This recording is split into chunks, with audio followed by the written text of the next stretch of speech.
Welcome to Democracy Now!, democracynow.org, The War and Peace Report. I'm Amy Goodman. The House Judiciary Committee voted Wednesday to hold Attorney General William Barr in contempt of Congress over his refusal to turn over the unredacted Mueller report to lawmakers. It's not clear when the full House of Representatives might vote on a contempt charge, but House Judiciary Chair Jerrold Nadler said he expects a vote rapidly.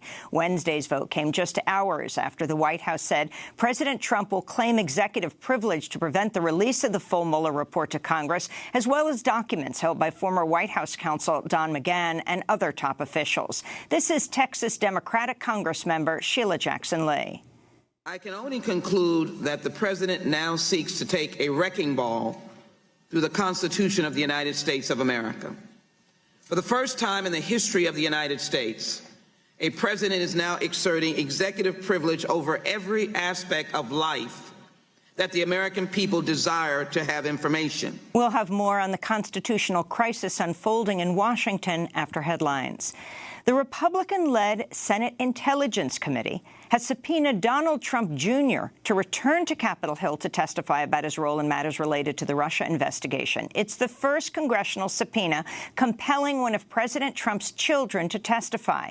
In 2017, Trump Jr. appeared voluntarily before the committee, where he testified he was only peripherally aware of plans by the Trump Organization to build a massive skyscraper in Moscow. His statements were later directly contradicted by President Trump's former attorney, Michael Cohen, who testified he briefed Trump Jr. and his sister Ivanka about the Trump Tower Moscow project about 10 times.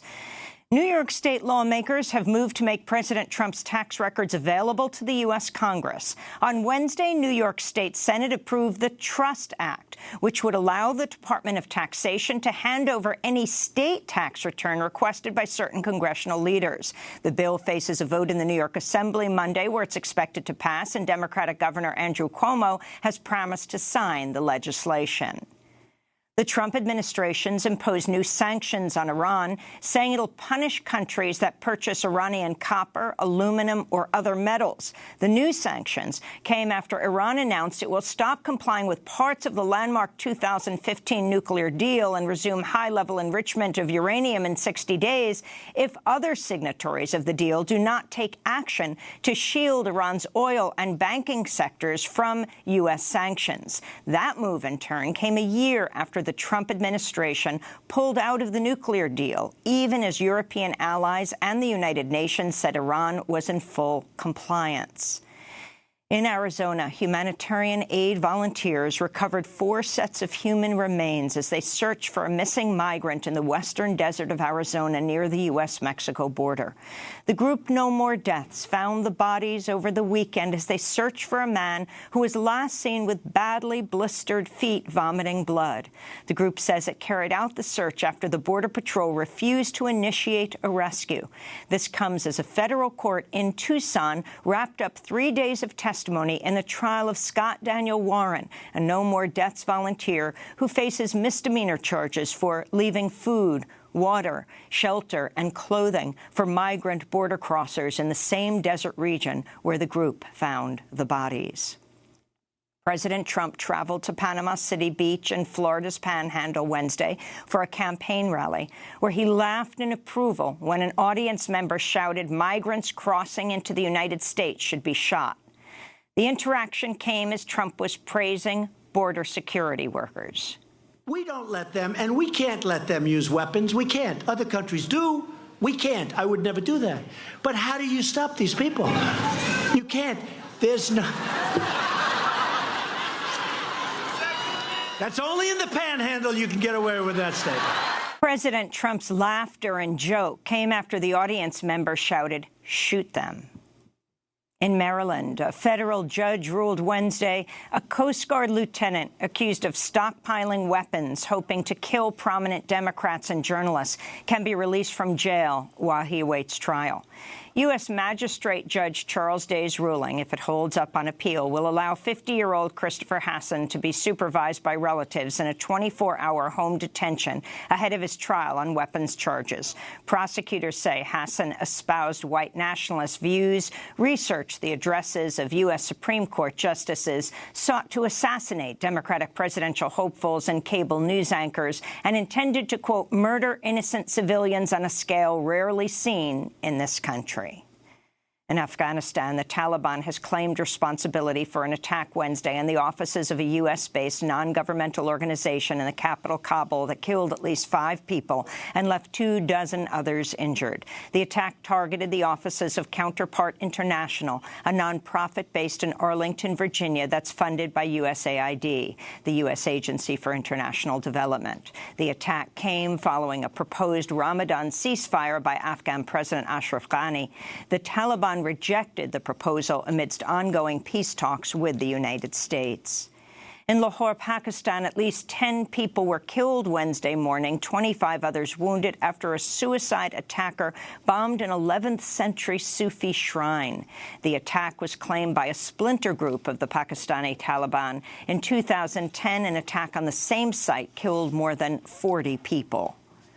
North Korea test-fired 2 short-range ballistic missiles today in its latest show of military power after President Trump walked away from denuclearization talks with Kim Jong-un in February.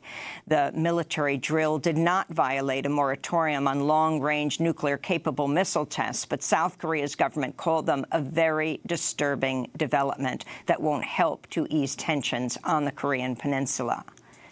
In South Africa, polls closed Wednesday in national elections, with early results showing the governing African National Congress will likely hold its parliamentary majority, with about 1/3 of districts reporting. The ANC has won about 55% of the vote, with the main opposition, Democratic Alliance Party, in second place with 1/4 of the vote. The results do suggest support for the ANC could fall below 60% for the first time since the end of white minority rule. Final results are due on Saturday. Back in the United States, voters in Denver, Colorado, appear to have approved a ballot measure decriminalizing the recreational use of psychedelic mushrooms. Under the ballot initiative, psychedelic mushrooms will remain illegal to buy, sell, or possess, but police are instructed to make enforcement of such laws the lowest possible priority. Recent medical studies have found psilocybin, the active ingredient in psychedelic mushrooms, can have positive effects treating depression, addictions, PTSD, pain, and anxiety. In Baltimore, Maryland, university administrators at Johns Hopkins called in police Wednesday to end a month-long sit-in protest at the campus's main administration building. 7 protesters were arrested. Students are demanding Johns Hopkins reverse plans to create a private university police force and cancel contracts with ICE, that's Immigration and Customs Enforcement. To see our coverage of the sit-in, you can go to democracynow.org.